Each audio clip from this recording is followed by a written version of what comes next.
আসসালামু আলাইকুম ওয়া রাহমাতুল্লাহ। সবাইকে ঈদের শুভেচ্ছা, ঈদ মুবারক। আসলে ঈদের আসল আনন্দ কোথায়?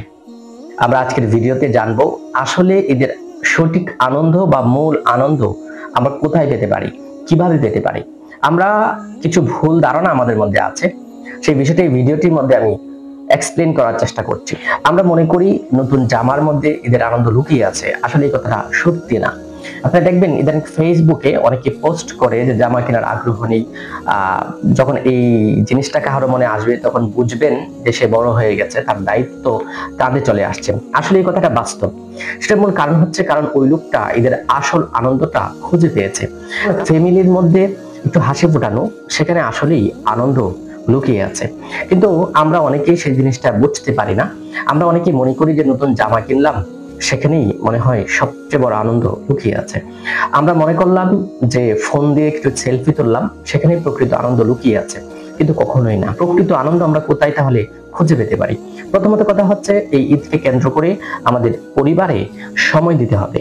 আমাদের পরিবারকে নিয়ে কিছু পরিকল্পনা সাজাতে হবে। কারণ আমরা যখন পরিবারকে নিয়ে একটা আনন্দ উদযাপন করব, তখন আমাদের মনে একটা তৃপ্তি আসবে, যেটা আর কোনো জায়গা থেকেই আসে না।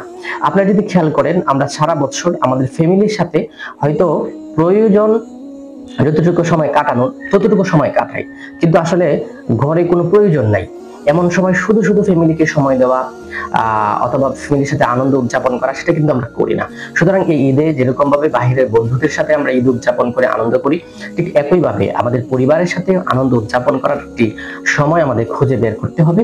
তাতেই আমরা ঈদের প্রকৃত আনন্দ অনুভব করতে পারবো, কারণ তাতে আমাদের আত্মা তৃপ্ত হবে। এদিন আমরা আরেকটা কাজ করতে পারি, সেটা হচ্ছে আমাদের যাদের সাথে আমাদের কোনো এক সময় পরিচিত হয়েছিল, কিন্তু কোনো একটা কারণে হয়তো তাদের সাথে আমাদের দূরত্ব তৈরি হয়ে গেছে, আমরা যদি ঈদের দিন সেই দূরত্বটা গুছিয়ে ফেলতে পারি, একটি ফোনের মাধ্যমে, একটি যোগাযোগের মাধ্যমে তার সাথে অভিমানটা ভেঙে ফেলতে পারি।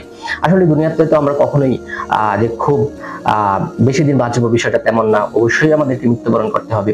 সুতরাং এই ঈদের আনন্দটাকে আমরা আরো বাড়িয়ে তুলতে পারি আমরা যদি মানুষকে ক্ষমা করে দিতে পারি। কেউ যদি আমাদের সাথে অন্যায় করে, তার সাথে আমরা